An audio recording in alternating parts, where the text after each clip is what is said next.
Suster, saudara-saudara terkasih dalam Kristus, setiap tahun ketika kita mengawali tahun yang baru, kita merayakan Hari Raya Santa Maria Bunda Allah. Suatu hal yang menarik yang dipersiapkan oleh gereja ketika kita mengawali sesuatu yang baru. Ketika kita mengawali sesuatu yang baru, apa yang perlu kita siapkan? Ketika kita memasuki tahun yang baru, apa yang perlu kita siapkan? Apa rencananya? Hati kita perlu mempersiapkan, pastinya juga kita perlu planning, rencana tahun ini 2026 mau buat apa? Mau buat apa yang baik atau mau buat apa yang buruk? Tentu semua itu tergantung kepada diri kita. Apa saja bisa kita buat, tetapi kalau tanpa planning yang jelas, maka semuanya pun akan menjadi tidak jelas. Kita diajak bersama di awal tahun ini dengan merayakan Hari Raya Santa Maria Bunda Allah untuk bercermin kepada Bunda Maria. Inilah planning yang dibuat oleh Allah ketika Dia mau memulai karya penyelamatan, dan itu dipersiapkan dengan sungguh-sungguh dalam diri Bunda Maria. Kalau kita lihat bersama siapa itu Bunda Maria.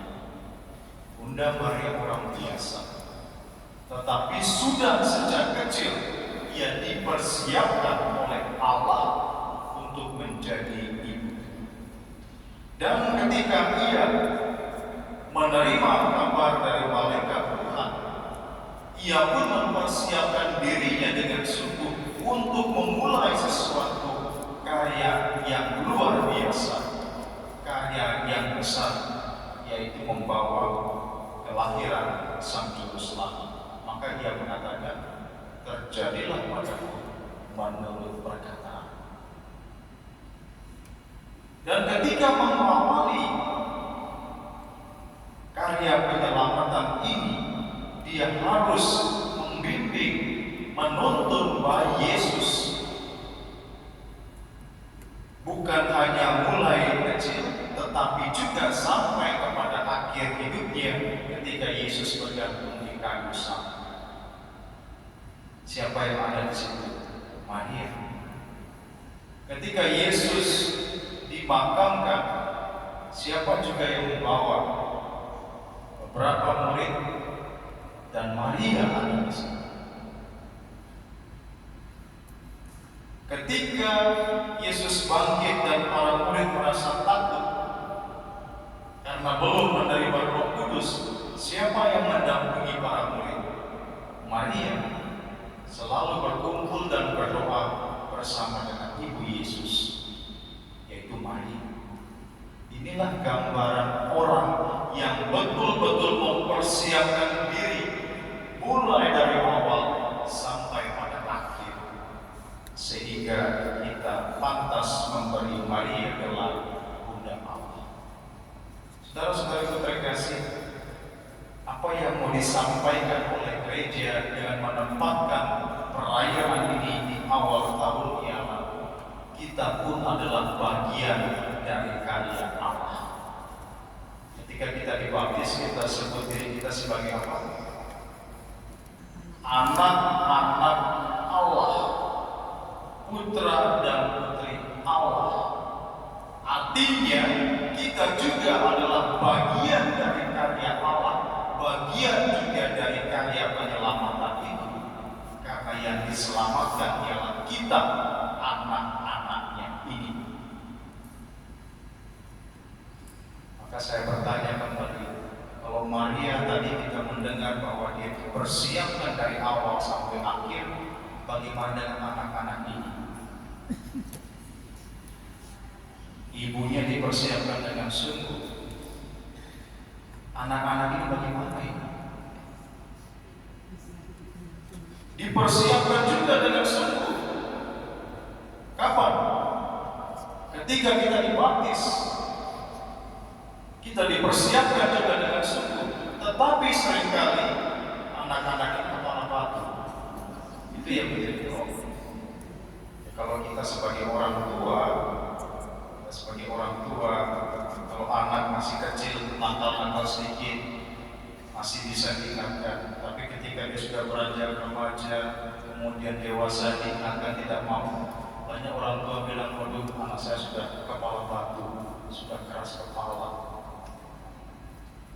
Karena apa? Tidak mau lagi mendengarkan orang tua. Kita ini anak-anak Allah. Ingat itu. Kita ini anak-anak Allah. Maka dengarkanlah Tuhan. Jangan dengarkanlah dirimu saja. Dengarkanlah Tuhan. Supaya jangan jadi anak-anak yang kepala batu.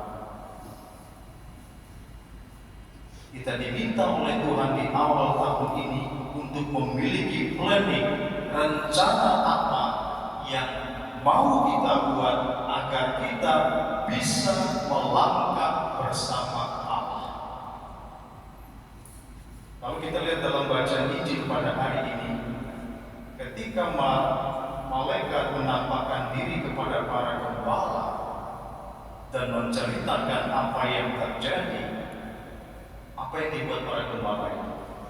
Segera berangkat. Bukan hanya berangkat untuk membuktikan apa itu benar atau tidak, tetapi mereka berangkat dengan iman. Maka dikatakan mereka memuji dan memuliakan Allah karena segala sesuatu yang mereka dengar dan mereka lihat sesuai dengan apa yang dikatakan kepada mereka. Inilah orang yang punya planning. Ketika disampaikan sesuatu, bukan hanya sekedar melihat saja, tetapi melihat dengan iman dan percaya. Kadang-kadang kita ini diberitahu sama Tuhan itu tidak percaya.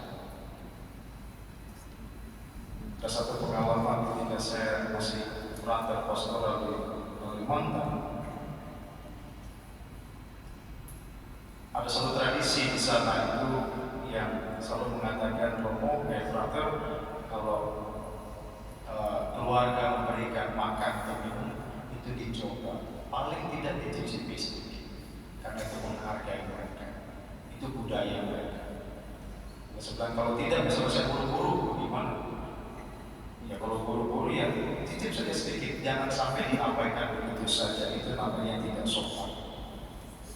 Tapi saya pikir oke lah kalau memang begitu. Tapi kalau memang waktunya kan tidak bisa, ya minta maaf, bukan saya tidak menghargai. Oh bahaya frater, kenapa? Pasti akan terjadi sesuatu. Allah itu dongeng saya. Dan saya mengalami sendiri. Satu kali ketika pergi ke stasi, karena tiba sudah larut malam, jadi capek langsung istirahat, bangun pagi, nanti kita harus menyiapkan tempat, harus bersihkan itu kampel, ya, karena kan di sana itu mungkin sebulan sekali, baru ada bisa kadang-kadang itu burung itu buat sarang dalam kampel itu, jadi kita harus bersihkan. Jadi bangun pagi, saya langsung ke kampel, mereka cari saya di mana ini Frater, karena mereka sudah siapkan sarapan. Habis selesai, saya langsung kembali mandi. Pada saat saya selesai mandi dan hendak menggantungkan handuk saya, mereka berteriak dari sebelah atas sekitar rumah panggung, frater ular di bawah. Saya lihat ada tergambar, loncat saya dari rumah panggung. Dan mereka bilang, inilah frater tidak percaya. Kebetulan saya. Kebetulan bertanya. Baik, selesai. Lalu kemudian malam harus pulang kembali karena besok masih harus turun naik ke stasiun yang lain. Dan itu kebetulan cuaca hujan, jadi saya buru-buru ya. Ternyata buru-buru itu bukannya sekarang, dari dulu memang saya buru-buru. Saya buru-buru pulang, ternyata mereka sudah buat kopi. Saya tidak sempat itu. Saya jalan saja. Dan malam karena cuaca hujan dan licin, saya jatuh dari motor dan luka. Pulang masa berkata kenapa jatuh? Itu pasti kau tadi kepohonan ya. Mau tidak percaya tapi iya juga. Apa yang mau saya katakan, kadang-kadang kita dalam situasi bahwa kita hanya mendengar, melihat, tetapi tidak percaya. Tetapi ketika mengalami itu, disitulah baru kita terbuka mata kita bahwa ternyata mereka juga punya suatu kearifan lokal yang tidak bisa dijelaskan dengan akal budi. Hanya orang yang percaya maka dia akan selamat. Karena saya tidak percaya, saya tidak selamat. Saudara-saudara terkasih, inilah yang mau diajarkan kepada kita dalam Injil pada hari ini. Para gembala memiliki planning yang luar biasa ketika mendengarkan kabar dari para malaikat, dan mereka tidak hanya membuktikan itu benar atau tidak, tetapi berangkat dengan tuntunan iman dan tuntunan Tuhan, sehingga mereka pada akhirnya bisa memuji dan memuliakan Allah. Maka apa yang mau disampaikan, kita memulai tahun ini itu dengan planning yang besar untuk hidup yang lebih baik, untuk hidup lebih dekat kepada Tuhan. Maka barang siapa yang mengandalkan Tuhan di awal tahun ini dan sepanjang tahun ini sampai pada akhirnya akan bisa bersyukur dan memuliakan Tuhan. Tetapi barang siapa yang tidak mengandalkan Tuhan untuk memulai perjalanan hidupnya di tahun ini, pada akhirnya mereka hanya mengeluh kepada Tuhan. Maka kita putuskan mau mengandalkan siapa, supaya endingnya 31 Desember 2026 kita bisa memuliakan Tuhan, bersyukur karena berkat yang kita terima sepanjang tahun, bukan komplain atau mengeluh kepada Tuhan. Wah, kenapa tahun ini sial? Seringkali banyak orang bilang, tahun ini tidak baik, tahun sial. Yang sial bukan tahunnya, kitanya. Orang bilang di tahun itu sial, kau yang sial, bukan tahun. Karena tahunnya kita yang mengisi. Kalau kita mengisi dengan hal yang baik, pasti akan banyak berkat. Kalau mengisi dengan hal yang tidak baik, itulah sialnya kita. Maka janganlah membuat tahun yang jadi tahun sial, tapi buatlah menjadi tahun berkat dengan melakukan hal-hal yang baik. Maka berkat Tuhan akan melimpah atas kita. Tuhan